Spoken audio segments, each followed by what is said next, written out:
So, good morning again, everyone. I hope you're doing well. So, as Joel mentioned yesterday, today we have Lousin Mehrabi with us. So, she's a professional negotiator. She's also a trainer and an inspirational speaker.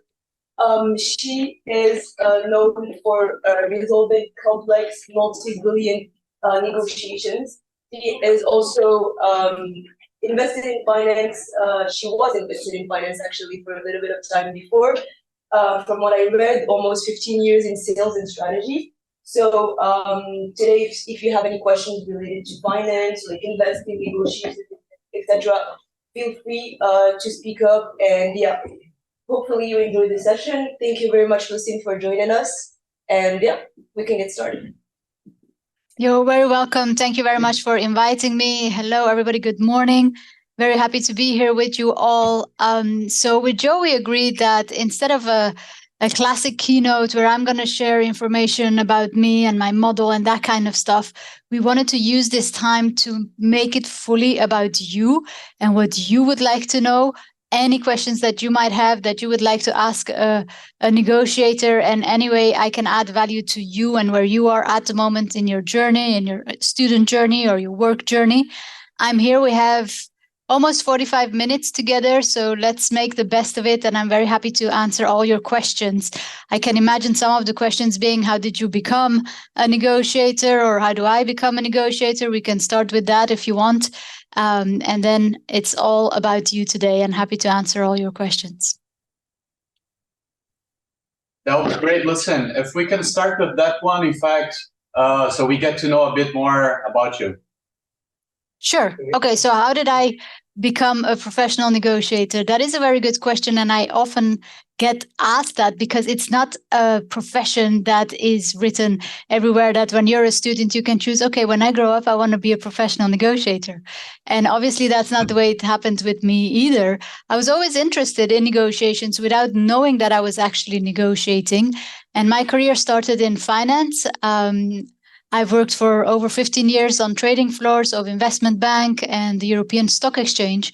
So in that capacity, I was negotiating a lot. It was mainly commercial deals, be it with clients, be it with traders or with financial regulators. And I was very lucky to work for a company that invested a lot in training. And the HR brought in 2 professional negotiators to train us. It was a year-long masterclass where every other week they would come in and teach us everything we had to know about negotiation, influence, profiling, lie detection. And I was absolutely fascinated by everything that they were teaching us. And one day I remember watching one of the teachers and think, I want to do what you do. This is so interesting. And I started applying all their principles in my work, in the negotiations that I had, and I noticed a massive difference. I realized that negotiation is often something that we think we can simply improvise because it's something that we all do from the moment we are born. Yet it is a true skill. There are soft skills implied, or as I call them, life skills, but there are also hard skills, meaning simple things that you have to know of what to do when something happens. So everything that comes together, negotiation is a very human skill because it's all about influence, about understanding human needs, about understanding human behavior, about understanding neuroscience and how we are wired. That's what I love about negotiation. It's something that you can learn for the rest of your life and still not be done learning. It evolves, it grows as we as humanity grow and evolve. So fast forward several years later, I became a certified professional negotiator. I studied at HEC to continue the learnings in human behavior as an executive coach. And then when I was certified from HEC in Paris, I thought, okay, this is it. Now I know what I want. I want to help people develop themselves and grow in personal development and negotiations. And I'm going to launch my company, and this is going to be fantastic. And that's when in 2007, I was faced with the biggest hardship of my life, with the biggest negotiation that I had to have in that moment. In June 2017, completely unexpected, we got the news from the doctor that my son, who was only 5 years old, was diagnosed with a severe condition called Duchenne muscular dystrophy, which is a disease that breaks down muscles, and slowly patients cripple and then die. There is no cure yet. It's 100% fatal. Now, what would you do if you get that news? Here I am as a certified professional negotiator thinking I can negotiate my way out of anything. How am I going to negotiate with this? How will you live with an adversity like that? And that's when I realized that in this moment, it wasn't about negotiation techniques, strategies, tools. It was all about being a better negotiator. It was about incarnating all the skills I was taught and I had developed during all those years to be able to face this adversity and to be able to show up in life still as a motivated mother who is going to help this child have the best life possible. So what we did, we decided to move. We moved to Dubai to give him the best life possible and create memories and do all the fun stuff that a young boy can enjoy. And that's when I realized, oh my God, we negotiate every single day, several times a day with everybody. Because here I was in a new country, I had to negotiate accessibility for him in a school and with medical doctors and a new house and a new car and a new this and a new that. And that's when I realized we are all negotiators, whether we know it or not. We all negotiate several times a day, every single day. So it's not about learning the skills. I can give you some YouTube pages and you can learn the skills. It's about incarnating it. It's about becoming it. It's about understanding that negotiation is a way to go from a disagreement to an agreement. It's understanding that negotiation is this beautiful and noble act of resolving conflict. And all the skills that are needed to make us better negotiators will automatically also make us better human beings. That's why when I got invited to speak for you, I said yes, because I would love to have this tiny influence in your brains right now at the beginning of your careers, of saying, look at negotiations differently, become a better negotiator, because it will serve you for the rest of your lives. Now back to you. Great. That's a great start. May I follow up with a question? Sure, go for it. How do you bond with the other party when you're starting a negotiation? We have shared some of your videos in our groups before this session. Mm-hmm. So, and I noticed many of the interviews you bring this up, negotiation as bonding with the other and not a process that is purely, let's say, not using feelings or not using emotions. Indeed, you are using emotions. So how do you bond with someone who, well, you never met or you have no information about, and you have to start the negotiation from zero? Yes, that is an excellent question. And what we have to bear in mind is negotiation is not about convincing. Negotiation is not about arguing. Negotiation is not about coming up with all the solutions and then let them choose. Negotiation is everything concerning influence. That's what negotiation is. We're trying to influence people so that they make the decisions that are the best for them and for you. Now, how do we do that? In order to be able to influence, you have to have a form of relationship first. There has to be bonding. Otherwise, why would they listen to you? So the number one thing you want to do after all the preparation that you've done is to connect with this person, is to bond with this person. So this is an excellent question about how do you do that? Well, the number one thing, how do you not to do it? And that is to start the negotiation too quickly, to go straight to the point too fast. First, we need to build this bond and, if possible, even a level of trust to allow the other person to want to speak to you, to open up, to answer your questions, for you to understand what's really at stake here, what really matters to the other party, and how can I influence them and serve them. Now, it's very simple. Don't start negotiations immediately. That is one. And number two, be genuinely interested in the other person. Even if it's somebody that you will never ever deal with, even if it's somebody that has complete other values than you, we have to bond with them first in order to be able to influence them. Think, for example, about hostage negotiators who have to negotiate with some of the world's worst criminals, hostage takers, terrorists, child rapists, and yet they have to negotiate with them to get them out of a certain situation. The number one thing they do is bond. We need to bond. How do you do that? Be trustworthy. If you say something, make sure that you can actually do whatever it is that you're promised. So don't overpromise. Be honest.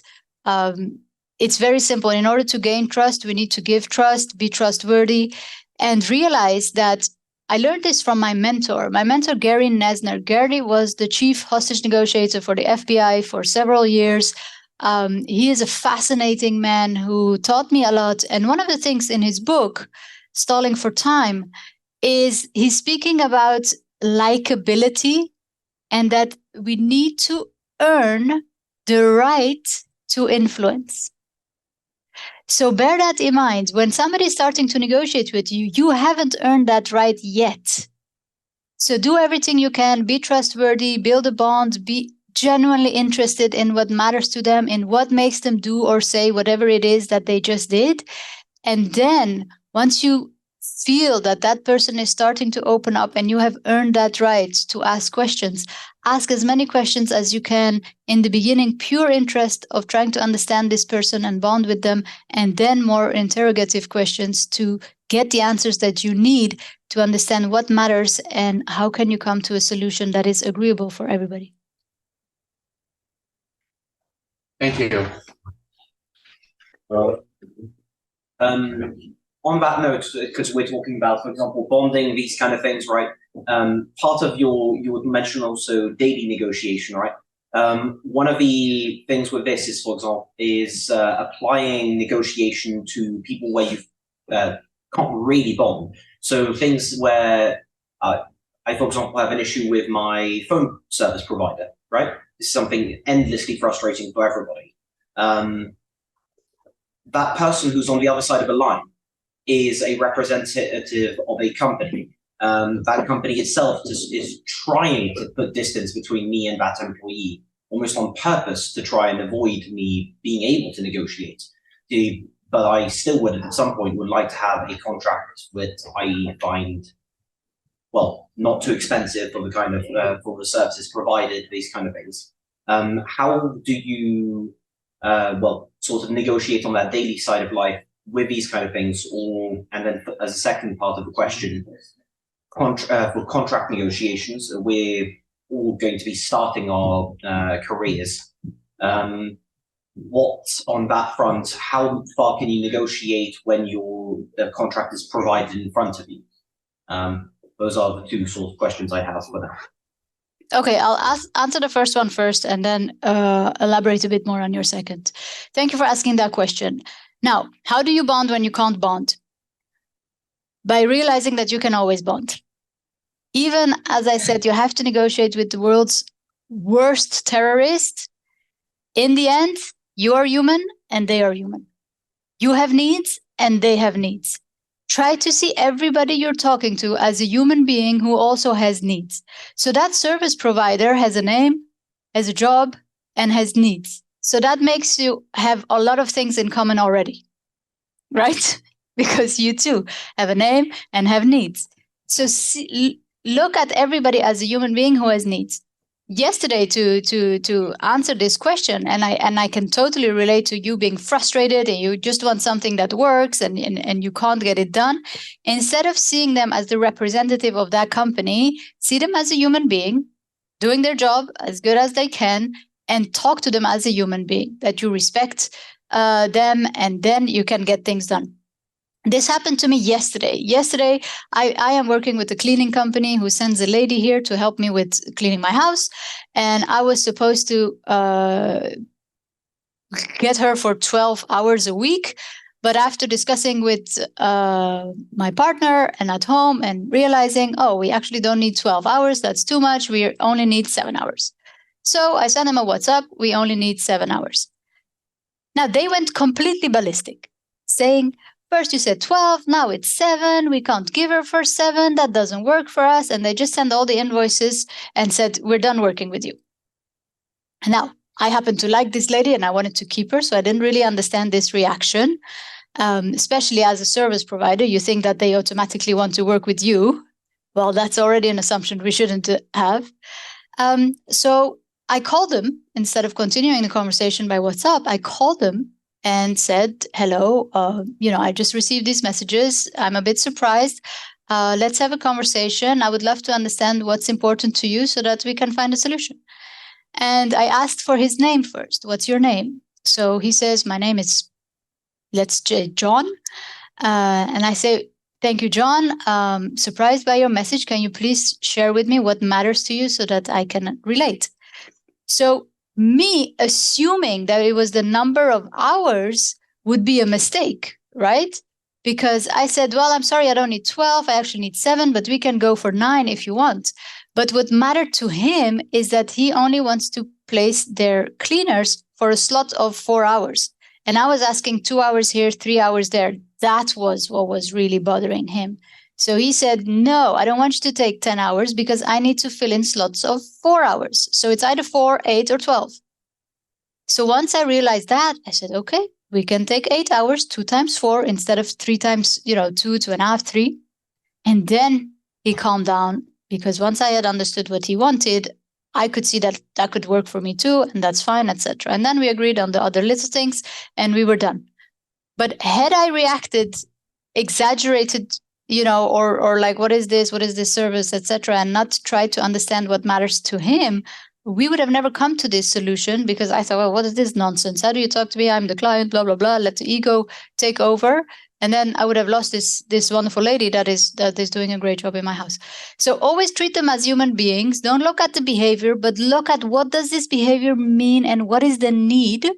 And sometimes by simply asking, what is your need? What matters to you? You will get way more intel than any assumptions that you could have. So again, try to treat them as human beings. Ask for a name. Say, I understand that this is not you, but this is the policy. This is what matters to me. How can you help me get that? If that's not possible, then what is possible and how can we come to an agreement? Does that make sense? And then you had a second question. Oh, sorry. Yes. So second question was more around negotiation for your first contract, these kind of ideas. And to what extent, when you don't really have much power when it's your first job or your second job, that kind of thing, you're more you need the job, you need the experience, that kind of thing, and the company knows this. How do you negotiate from a position where you don't really have much power? And to what extent do you just have to say, well, I'll take whatever you give me? Yeah, that's an excellent question as well. And you gave the answer already by saying the word need. It's extremely important that we go into a negotiation knowing what our needs are. Not what we want, not what the ego wants, not what looks wonderful on LinkedIn. What is my need? And there you need to be extremely humble and put the ego aside and really focus on, okay, what is the need and how can I satisfy that need? So if you need a job, why? What is the need below that? Is it to be able to pay your rent? Is it to be able to continue your studies? What is the need? So once you come to your core needs, then you will realize, and this will give you power, that there is not only one way to satisfy that need. Okay, because if your need with this job is to be able to pay your rent, then it's not only this job that will allow you to pay your rent, right? So that already makes you a bit more calm of saying, okay, I have different options. This is a option.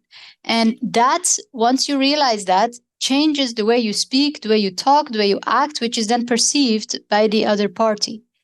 So number one, be very clear on your need and your non-negotiables. And number two, when you're going in and you have the impression that you don't have much leverage, first of all, verify that. How sure are you of that? Because you often tend to go in thinking the other party has all the leverage, and that's not necessarily true. So rationally analyze it. Is this true or not? And even if it's true, it's not about the lack of leverage that you have, because leverage is something that is perceived. So you can influence the perceived leverage. It's not about what you think what it is. It's about what your counterpart thinks that your leverage is and your value is and what you can bring to the table is. So you need to understand what they value and obviously increase the value of that and not go in auto-devaluating your own strengths. Apologies. Okay, makes sense? I've got a follow-up question, but please go for Okay, it. so hello again. I think you can see me now. I just wanted to ask you regarding what you said. I wanted to ask something in that direction exactly. Aside from our needs, right? There's the other side's needs also always present. And when dealing with the other side, first of all, how do we kind of master in a way this emotional intelligence?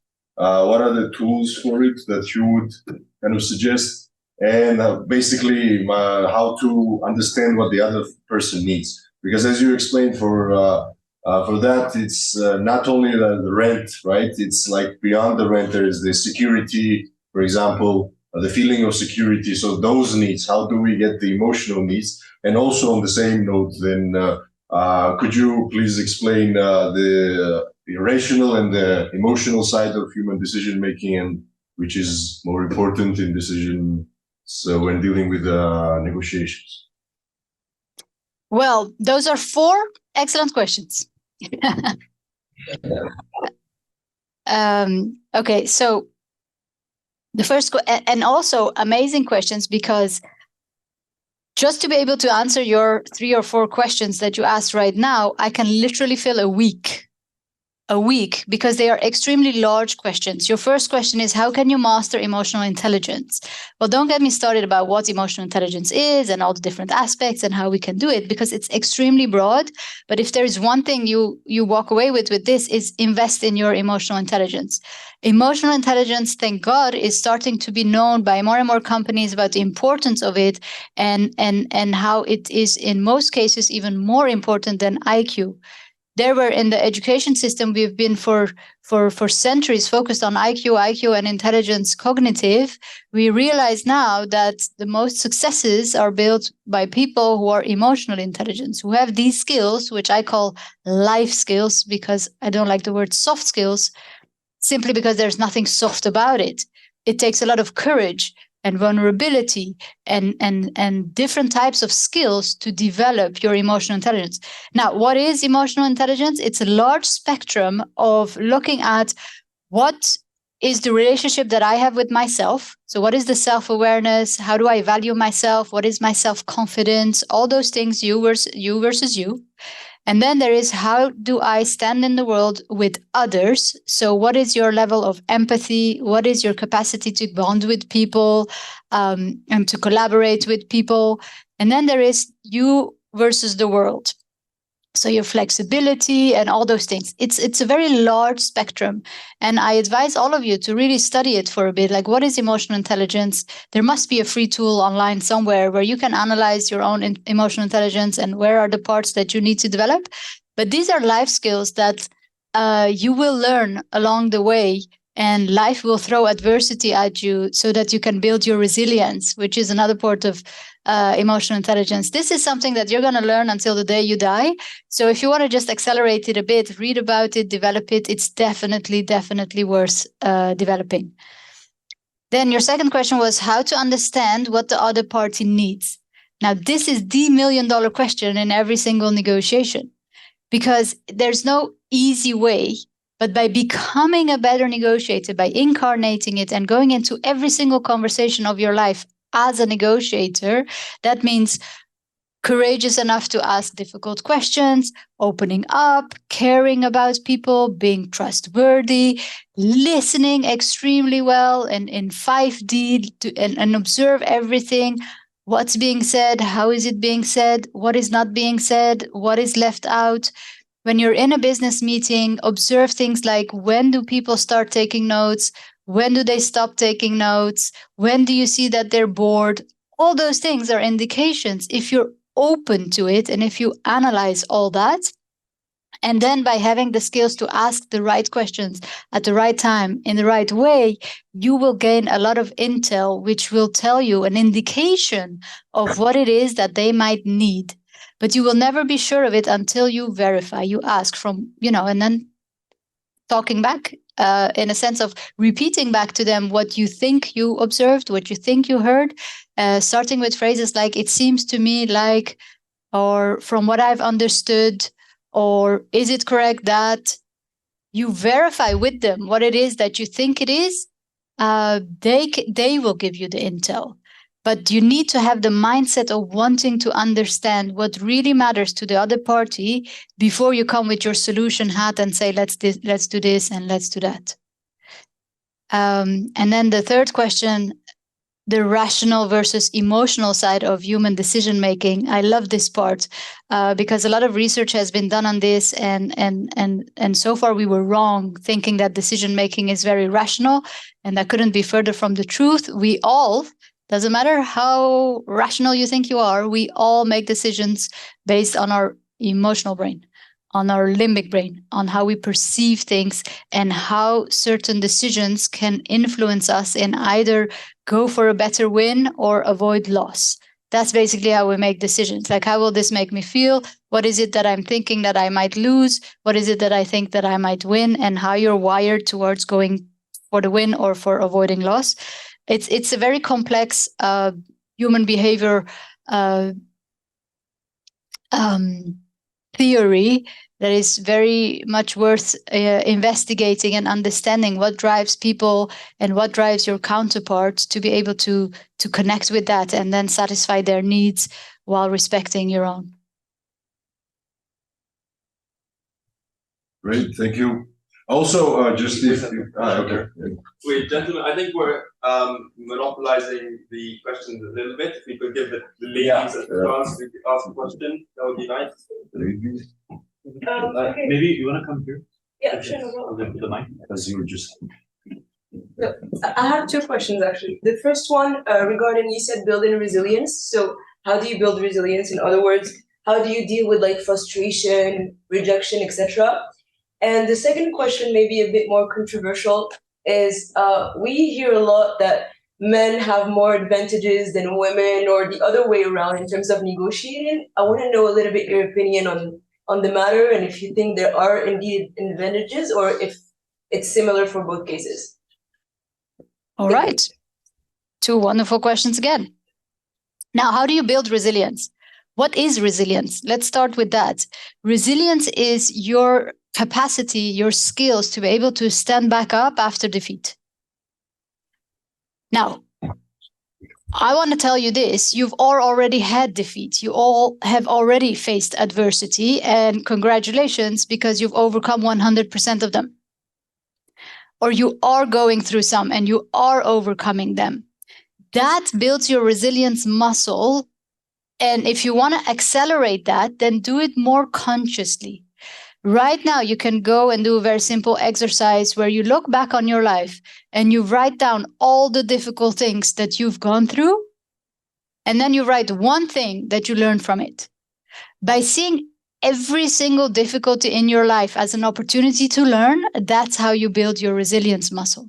And by also knowing that you are resilient. It's not that some people were born resilient, some people weren't born resilient. You know, when we got the diagnosis that my son is dying, you think I wanted to, continue and have a great life? There was a part of me that died there and then. Yet I had to stand back up. I didn't have a choice. I have to be this strong mother for him and for my second child as well. And it's the same with you. Whatever life throws at you, you have to continue only if you want to and you choose to. So I want you to realize that every single time you overcome an adversity, it's because you chose to. Every single day that you wake up and you get out of bed, it's a choice. You're choosing it. You don't have to live this life. You don't have to go through all the difficulties that you are going through, but you're choosing to. It's a choice. And in the moment when I realized that whatever is happening with my son, I am choosing to take care of him. I am choosing to be the best mom I can, despite my broken heart because of the situation. It's a choice. And that alone already gives you strength. So you don't have to learn about being resilient. You already are. Just realize it. It's that you are a resilient human being, that you have overcome all your challenges and you will overcome everything else that life throws at you. And if you want to do it better with less stress and less emotional suffering, develop your emotional intelligence, develop your life skills, become a better human being. And every day life will give you opportunities to do that. So use it. See life as one big school, because that's what it is. I mean, we go to school, business school, university, 4 years, 5 years, 6 years, and think we know it all. Life is a university. We will continue learning for the rest of our lives, and more or less depends on your own consciousness of what is it that you're learning, who is it that you want to become, and what is the impact you want to leave on others before you leave. And then your second question. Love this one as well. Male-female negotiations. I get asked that all the time. Now, what do you guys think? Who do you think negotiates better, men or women? Let's put the hands up if you think men negotiate better naturally. And nobody. That's interesting. Okay, raise your hand if you think women negotiate better naturally. I don't know. Okay, and now we have half of the room who doesn't know or doesn't dare. Okay, so there's no right or wrong. Negotiation skills are not gender dependent at all. There are certain skills that women naturally have better. There are certain skills that men naturally have better, but both can be developed. So it's not even worth going into it.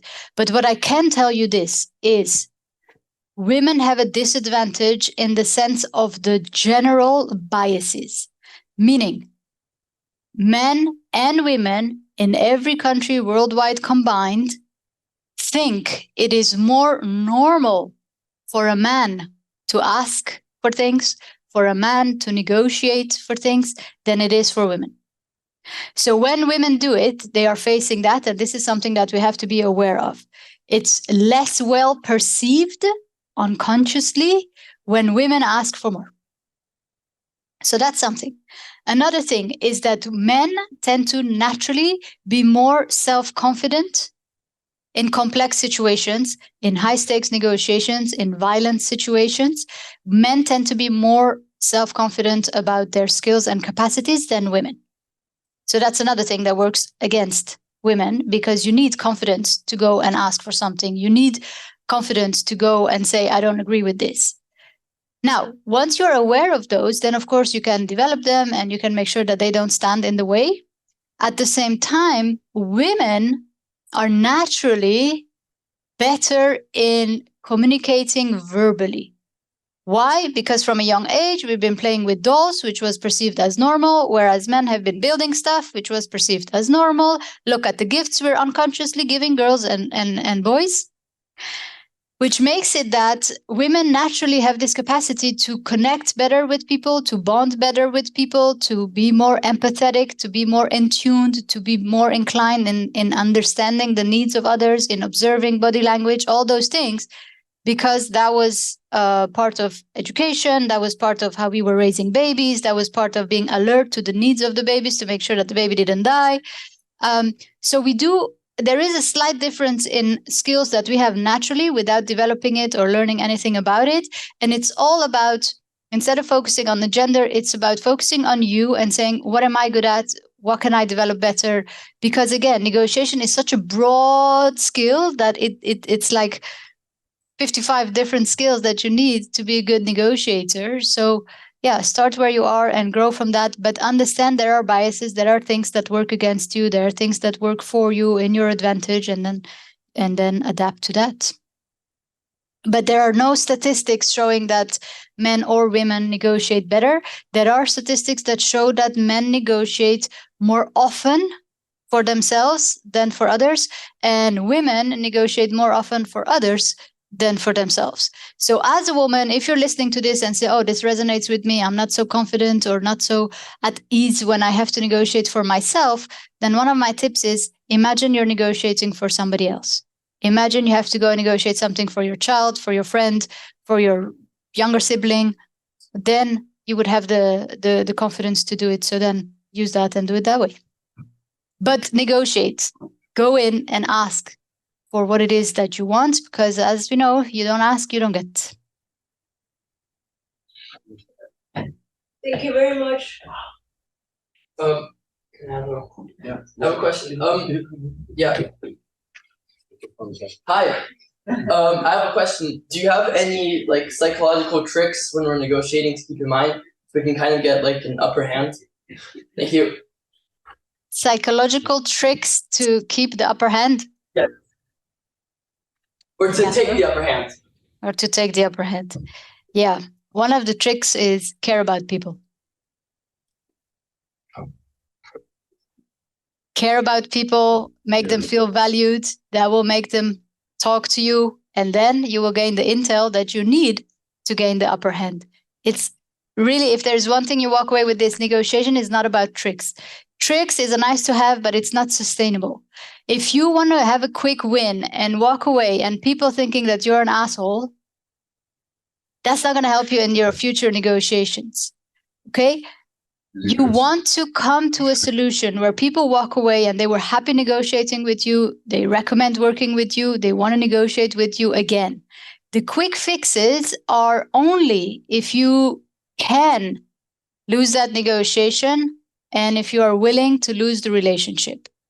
Then there are several tricks that I don't necessarily agree with, but in certain situations, it can be valuable. If you're negotiating with a terrorist that is, has a bomb around himself, and the only thing that matters to you is that they don't use it, then there are certain tricks that you can use to trick them. Great, because you were saving lives. But I hope you won't have to do that type of negotiations, and therefore you don't need to use those tricks. Okay. Thank you. What are the different? It's okay. I hear her. It's okay. What are the different things to avoid during a negotiation? For example, behavioral or words to use, and also how do you turn over a negotiation that isn't going your way and it's there's high stake around it? Okay. I like it because all of you are asking, most of you, except for the gentleman right before, are asking minimum 2 questions. So you're like, I have the opportunity, now I'm going to ask 2. So that's good. That's good. Try. So what to avoid? There are a lot of things to avoid, but I'm just going to give you a small one that is a real difference, is whatever it is that you're going to say and then use the word but, don't do it. Because everything you said before but gets invalidated. Doesn't matter anymore. If I come and talk to you and say, I really think you're kind, but it just invalidates whatever you just said. I love the way you approach that, but no. Replace but, which we all use, by and, or put a dot, end the phrase, and start a new phrase. That will help you keep the value of what you just said. And this can be a changer. So avoid saying but, and avoid saying I understand.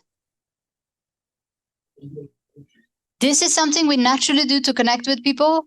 Oh, I understand. But you don't understand. You don't ever truly understand the way it is for somebody else, what somebody else feels, what somebody else perceives, the way they deal with what you just said. You don't understand. Even if you went through exactly the same thing, you still don't understand because they're going through it differently. And this can be something that can really piss people off without us knowing, because we're trying to bond and connect. And then here we are saying, oh, I understand. because then you think that's going to bring us closer together, but that can actually create frustration for people.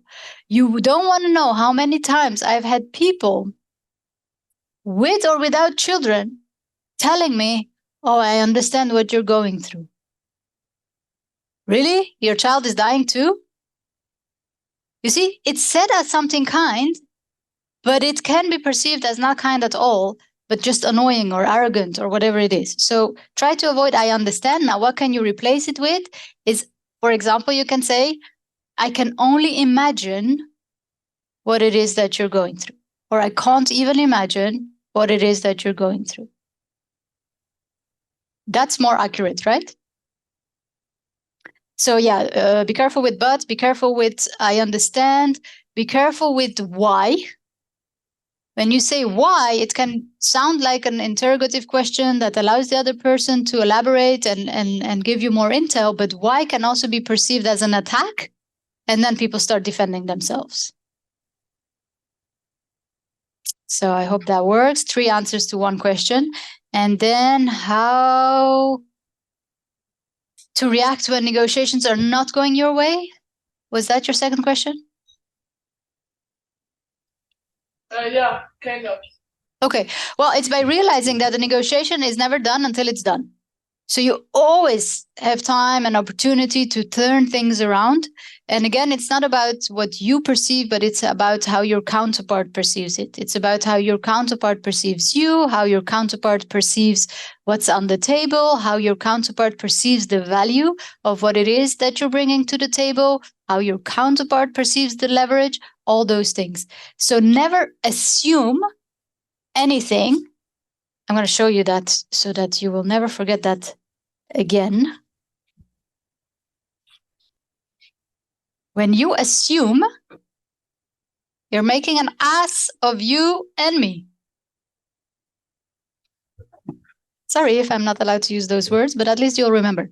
Never assume anything, even if it seems so crystal clear to you. Always verify with the other or with the others if that's what you understood correctly, because only they know what they know, and only they can confirm to you.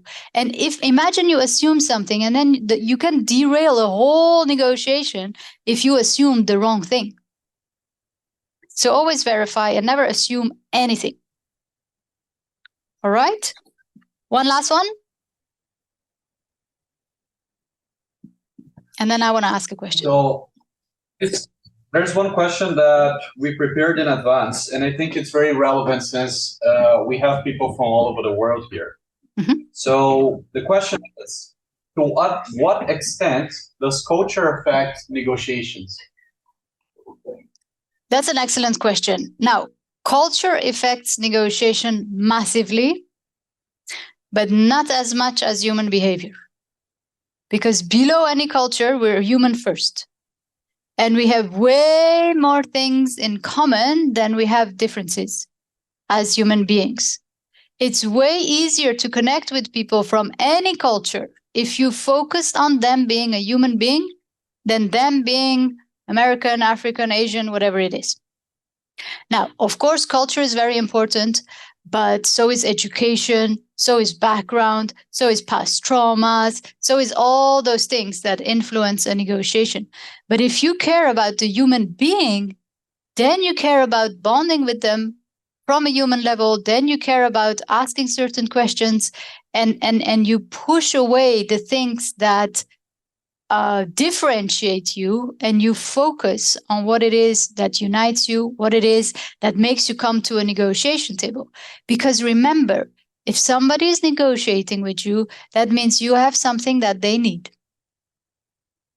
Despite the leverage, despite who has more power, despite the cards, despite turning the tables, despite taking the upper hand, if you're negotiating with somebody, if they're negotiating with you, that means you have something that they need. So you already have leverage. It's all about valuing that and then making them value that. That matters. So yes, culture is important. It's something we have to take into account, as well as a million other things.